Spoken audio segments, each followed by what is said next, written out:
नमस्कार दोस्तों, एक बार फिर से अपने यूट्यूब चैनल अभी कुछ साहब पर आपका बहुत बहुत स्वागत है। तो आज जानने वाले हम जनरल साइंस के 20 टॉप क्वेश्चन के बारे में। तो आइए चलिए चलते हैं पहले प्रश्न की ओर। फ्रेंड्स, इसमें पहला क्वेश्चन है, विश्व की सबसे लंबी नदी कौन सी है। जो विश्व की सबसे लंबी नदी बोल रहा है वो कौन सी है। तो इसमें पहला विकल्प नील नदी, दूसरा सिंधु नदी, तीसरा गंगा नदी, चौथा इनमें से कोई नहीं। इसमें पहली जो विकल्प है नील नदी वह सही होगा आपका। विश्व की सबसे लंबी नदी नील नदी है। अब बात करते हैं हम दूसरे प्रश्न की ओर। तो फ्रेंड्स, ओजोन परत, दूसरा प्रश्न है आपका, ओजोन परत किस मंडल में पाई जाती है। जो पूछ रहा है ओजोन परत, ओजोन का सूत्र है O3। O3 की जो गैस होती है उसकी लेयर किस मंडल में पाई जाती है। तो इसमें आपका दूसरा विकल्प समताप मंडल, सप्ताप मंडल, ये सही होगा। ये आपका दूसरा विकल्प सही हो जाएगा। अब बात करते हैं फ्रेंड्स समताप मंडल। सप्ताप मंडल का आपका सप्ताप मंडल में आपका ताप समान रहता है और इस मंडल में हम लोग के जो एयरप्लेन होती है इसी मंडल में उड़ाई जाती है, क्योंकि इसमें टेम्परेचर समान रहता है, उसमें न बारिश होने की संभावना न कोई ताप ज़्यादा या कम होने की संभावना रहती है, इसीलिए इस मंडल में हम लोग की एयरप्लेन उड़ाई जाती है। अब बात करते हैं हम लोग तीसरे क्वेश्चन के बारे में। हम लोग का तीसरा क्वेश्चन है, पृथ्वी के सबसे करीब स्थित मंडल, जो मंडल है उसका नाम पूछ रहा है। तो इसमें हम लोगों का क्षोभ मंडल है, जो दूसरा विकल्प वो सही होगा। पृथ्वी के सबसे नज़दीक यही मंडल स्थित है। और बात करते हैं क्षोभ मंडल। क्षोभ मंडल में आपकी बादल जो होते हैं, ये बादल वो क्षोभ मंडल में ही पाए जाते हैं।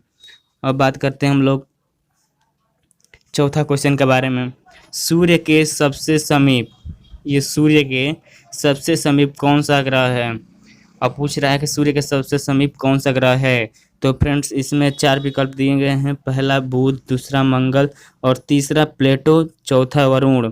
तो वरुण सबसे लास्ट का ग्रह होगा, बुध सबसे फर्स्ट मतलब सबसे पहला ग्रह होगा जो समीप है। अब बात करते हैं फ्रेंड्स पांचवें क्वेश्चन के बारे में। पांचवा क्वेश्चन हम लोग का है, सूर्य से सर्वाधिक दूरी पर स्थित ग्रह का नाम बताइए। अभी मैंने पिछले क्वेश्चन में बताया था कि सूर्य के सबसे सर्वाधिक दूर ये आपका वरुण है। वरुण ऐसा ग्रह है जो सूर्य के सबसे अधिक दूरी पर स्थित है और इस ग्रह पर सबसे ज़्यादा ठंडी पाई जाती है। और इस ग्रह की एक और खासियत है, सबसे ज़्यादा दिनों में एक चक्कर पूरा करता है सूर्य का। अब बात करते हैं हम लोग छठवें क्वेश्चन के बारे में।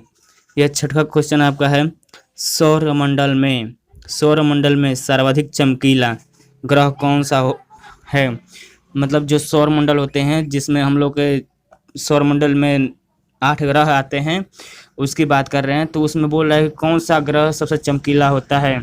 तो फ्रेंड्स, इसमें 4 विकल्प दिए गए हैं। पहला शुक्र, दूसरा शनि, तीसरा बुध, चौथा प्लूटो। तो अब बात करते हैं इसमें कौन सा विकल्प सही रहेगा। तो इसमें आपका पहला विकल्प शुक्र ग्रह सही रहेगा। यह सौरमंडल में सबसे अधिक चमकीला ग्रह है। अब बात करते हैं हम लोग 7वें क्वेश्चन के बारे में। ये आपका 7वां क्वेश्चन, रात्रि के समय कौन सा ग्रह लाल दिखता है। ये बोल रहा है कि रात्रि के समय जो रात होती है, नाइट, उसमें कौन सा ग्रह लाल दिखता है। अब बात करते हैं इसमें कौन सा विकल्प सही होगा। तो इसमें हम लोग को 4 विकल्प दिए गए हैं। पहला मंगल, दूसरा बृहस्पति, तीसरा बुध, चौथा शुक्र। तो इसमें पहला विकल्प जो आपका मंगल ग्रह है वो सही होगा। यह मंगल ग्रह लाल कलर का होता है और रात्रि के समय यह लाल दिखता ही है। अब बात करते हैं हम लोग 8वें क्वेश्चन के बारे में। तो फ्रेंड्स, इसमें 8वां क्वेश्चन ये बोल रहा है, पृथ्वी पर, अर्थ पर सर्वाधिक पाए जाने वाला तत्व कौन सा है। इसमें बोल रहा है कि तत्व तो जो ये चारों है ये तत्व पाए जाते हैं, लेकिन ये बोल रहा है कि कौन सा तत्व सर्वाधिक पाया जाता है। तो इसमें आपका 4 विकल्प, hydrogen, nitrogen, oxygen, carbon dioxide. तो मैं बता दूं, इसमें आपका ऑक्सीजन है वो पृथ्वी पर सर्वाधिक पाया जाने वाला तत्व है। ऑक्सीजन का संकेत होता है O। ठीक। अब बात करते हैं हम लोग 9वें क्वेश्चन के बारे में। हम लोग का 9वां क्वेश्चन है, सबसे अधिक सबसे अधिक उपग्रह कौन उपग्रह वाला ग्रह सबसे अधिक उपग्रह वाला ग्रह बोल रहा है। मतलब जो ग्रह होते हैं उनके जो चक्कर लगाते हैं, ग्रहों के जो चक्कर लगाता है उसे उपग्रह बोला जाता है। तो वही बोल रहा है कि वह कौन सा ग्रह होगा जिसके सबसे अधिक उपग्रह हैं। तो इसमें हम लोग को 4 विकल्प दिए गए, पहला बुध नहीं पहला पृथ्वी, दूसरा बुध, तीसरा शुक्र और चौथा शनि। तो फ्रेंड्स इसमें आपको चौथा ऑप्शन शनि है, शनि वो आपका सही होगा। अब बात करते हैं हम लोग पृथ्वी। भाई पृथ्वी की एक उपग्रह है, वो भी चंद्रमा, ठीक। अब बात करते हैं हम लोग जैसे क्वेश्चन के बारे में। भोर का तारा जो सुबह सुबह होती है, मान लीजिए 4 या 3:30 ये आपका भोर बोला जाएगा। तो वो भोर का तारा किसे कहा जाता है? तो पहला है पृथ्वी बृहस्पति, दूसरा है मंगल, तीसरा है शुक्र, चौथा है बुध। तो फ्रेंड्स इसमें हम लोगों का शुक्र मतलब तीसरा विकल्प है शुक्र, वो सही रहेगा। भोर का तारा शुक्र ग्रह को कहा जाता है। आप सुबह सुबह उठकर देखेंगे तो ये तारा मतलब दिखता है, ये ज़्यादा देर तक दिखता रहता है। अब बात करते हैं हम लोग 11वें नंबर क्वेश्चन। आकाश में सबसे चमकदार, सबसे जो लाइट मतलब सबसे ज़्यादा ब्राइटनेस वाला जो तारा है, सबसे चमकदार तारा है, वो कौन सा है? तो इसमें आपका 4 विकल्प दिए गए हैं। पहला प्रॉक्सिमा सेंचुरी, दूसरा बर्नार्ड, तीसरा है नेबुला, चौथा है साइरस। तो आपका चौथा विकल्प साइरस है, वो सही हो जाएगा। यह सबसे चमकदार तारा है। अब बात करते हैं हम लोग 12वें क्वेश्चन के बारे में। बृहस्पति का अध्ययन करने वाला उपग्रह कौन सा है? मतलब अध्ययन से मतलब ये नहीं कि उसके बारे में पढ़ने वाला, नहीं, उसके बारे में जो चक्कर लगाए और उसके बारे में जो जानकारी देता है या उसका चक्कर लगाता रहता है, वो कौन सा उपग्रह है? इसमें हम लोग का पहला विकल्प से सोइल है और दूसरा मैगेलन है, तीसरा है पाथफाइंडर है और चौथा है वाइजर फर्स्ट है। तो इसमें हम लोग का फ्रेंड्स वाइजर फर्स्ट है, वो आपका सही विकल्प हो जाएगा। पृथ्वी का अध्ययन करने वाला उपग्रह वाइजर फर्स्ट है। अब बात करते हैं हम लोग 13वें नंबर क्वेश्चन के बारे में। 13 नंबर क्वेश्चन हम लोग का, टाइटन किस ग्रह का उपग्रह है? टाइटन किस ग्रह का उपग्रह है? जो ये टाइटन बोला वो एक प्रकार का उपग्रह है और बोल रहा है यह किस ग्रह का उपग्रह है।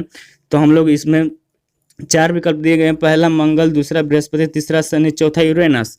तो फ्रेंड्स इसमें हम लोग का शनि तीसरा विकल्प सही होता है। शनि जी का हम लोग का जो शनि ग्रह है उसका टाइटन एक उपग्रह है।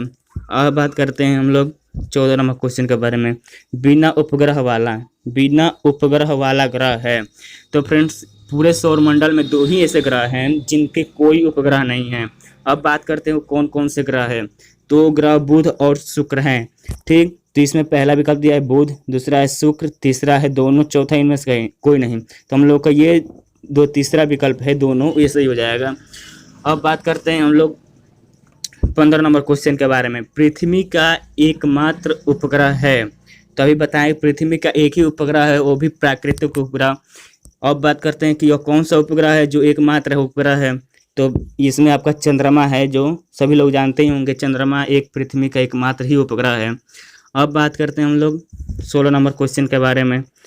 अंतरिक्ष में तारामंडल की कुल संख्या कितनी है?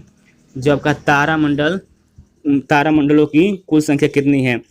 तब बात करते हैं इसमें कौन सा विकल्प सही होगा। पहला है 88, दूसरा 74, तीसरा है 60, चौथा है 55। तो इसमें आपका पहला विकल्प 88 है, वो सही हो जाएगा। अंतरिक्ष में तारामंडल की कुल संख्या 88 है। अब बात करते हैं हम लोग 17 नंबर क्वेश्चन के बारे में फ्रेंड्स। तो 17 नंबर ये बोला है सूर्य के सन के सबसे निकट मतलब सबसे पास कौन सा तारा रहता है। तो इसमें हम लोग का 4 विकल्प दिए गए हैं। पहला प्रॉक्सिमा सेंचुरी, दूसरा नेबुला, तीसरा संतोरी, चौथा है बर्नार्ड। तो इसमें हम लोग का पहला विकल्प प्रॉक्सिमा सेंचुरी ये सही हो जाएगा। सूर्य के सबसे निकट प्रॉक्सिमा सेंचुरी तारा ऐसा है जो सबसे निकट है। अब बात करते हैं हम लोग क्वेश्चन नंबर 18। क्वेश्चन नंबर 18 बोल रहा है कि वायु में कार्बन डाइऑक्साइड की मात्रा कितनी है? वायु में कार्बन डाइऑक्साइड की मात्रा कितनी है? अब बात करते हैं हम लोग विकल्प के बारे में। पहला विकल्प है 10%, दूसरा 71, तीसरा 0.03% और चौथा है 5%।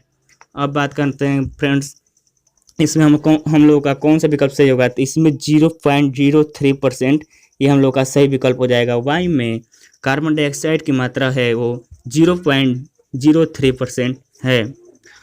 अब बात करते हैं हम लोग क्वेश्चन नंबर 19।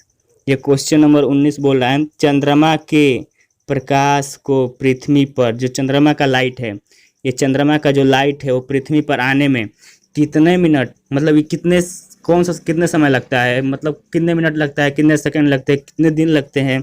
तो इसमें हम लोग का विकल्प सही होगा। पहला है 8 मिनट, दूसरा है 1.3 सेकेंड, तीसरा है 5 मिनट और चौथा है 8.3 मिनट। तो इसमें बात करें कौन सा विकल्प सही होगा, तो इसमें हम लोग का दूसरा विकल्प 1.3 सेकेंड ये सही हो जाएगा आपका विकल्प। चंद्रमा के प्रकाश को पृथ्वी तक आने में लगा समय 1.3 सेकेंड होता है। अब बात करते हैं हम लोग 20वें नंबर क्वेश्चन के बारे में। अब बोला ये चंद्रमा द्वारा पृथ्वी की परिक्रमा करने में लगा समय। अब बोल रहा है कि यह पृथ्वी का एक चक्कर लगाने में कितना समय लेगा चंद्रमा। तो इसमें हम लोग को 4 विकल्प दिए गए हैं। पहला 20 दिन, दूसरा 27.3 दिन और तीसरा 18 दिन, चौथा है 25 घंटे। तो इसमें हम लोग का 27.3 दिन है, यह सही विकल्प हो जाएगा। अब बात करते हैं चंद्रमा द्वारा पृथ्वी की परिक्रमा लगने में समय 27.3 दिन लगेंगे। 27.3 दिन में यह पृथ्वी का एक चक्कर पूरा करेगा। तो फ्रेंड्स, आपको यह वीडियो कैसा लगा तो आप कमेंट करके ज़रूर बताएंगे, और अगर आपको पसंद आया तो लाइक, शेयर और सब्सक्राइब करना ना भूलिएगा। Thanks for watching. धन्यवाद।